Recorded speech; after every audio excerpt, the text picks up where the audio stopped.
చుట్టూ ఎత్తైన పర్వతాలు, చెంతనే అందమైన లోయ, దాని అంచునే విశాలమైన మైదానంలో చక్కగా పరుచుకొని పచ్చిక బాయలు ఆహ్లాదకరమైన వాతావరణంలో రమణీయమైన ప్రకృతిని ఆస్వాదిస్తూ దేశ విదేశాల పర్యాటకులు ఆదమర్చి ఉన్న వేళ ఉగ్రమూకలు తుపాకులతో విరుచుకుపడింది.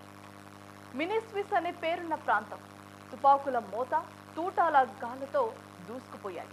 అక్కడున్న వారంతా కూడా బిక్కుబిక్కుమంటూ ఉన్నారు. భయాందోళనతో పరుగులు తీశారు. ఎవరు ఎటువైపు పరుగెత్తుతున్నారో కూడా తెలియని పరిస్థితి అక్కడ నెలకొంది. చుట్టూ కొండ ప్రాంతం, చెట్లు దట్టంగా ఉండటంతో అటువైపు పరిగెత్తాలని కూడా చూశారు. కానీ ముష్కరుల నరమేధం మాత్రం ఆగలేదు.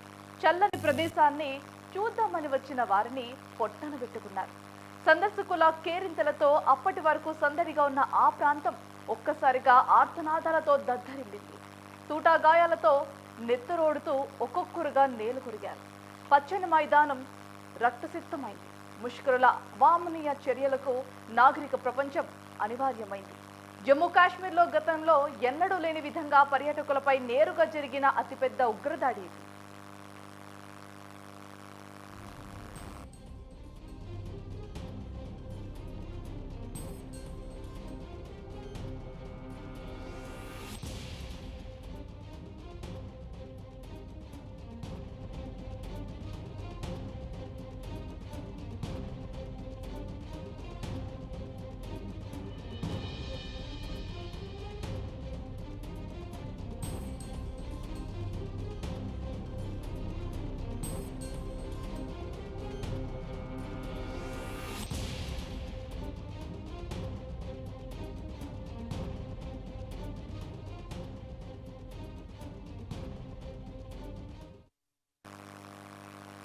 బైసరన్ లోయలోని పచ్చని మైదానంలో విహరిస్తున్న పర్యాటకులను సాయుధ ముష్కరులు చుట్టుముట్టి కాల్పులకు తెగబడ్డారు. ఈ ఘటన మంగళవారం మధ్యాహ్నం 3 గంటల సమయంలో చోటు చేసుకుంది. దుండగులు అతి సమీపం నుంచి తుపాకులు ఎక్కుపెట్టి తూటాల వర్షం కురిపించారు. మహిళలు, చిన్నారులను వదిలిపెట్టి పురుషులే లక్ష్యంగా దాడి చేశారు.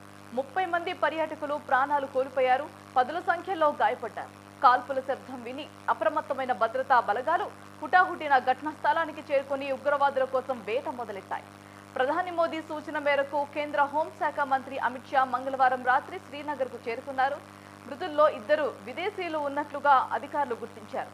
హైదరాబాద్లో నివాసం ఉంటున్న నిఘా విభాగం అధికారి మనీష్ రంజన్, కర్ణాటకకు చెందిన వ్యాపార మంజునాథ్ ప్రాణాలు కోల్పోయారు.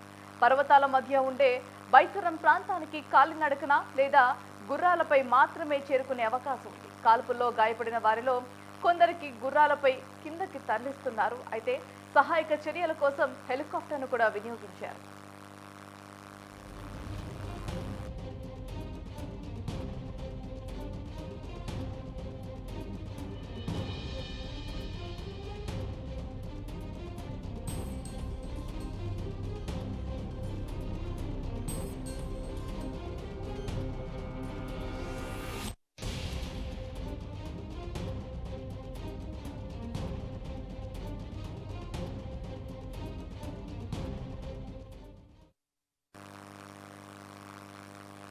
కాశ్మీర్ పోలీసులు ఆర్మీ దుస్తుల్లో వచ్చిన ముష్కరులు తుపాకులను అమాయకులైన టూరిస్టులపైకి ఎక్కుపెట్టారు.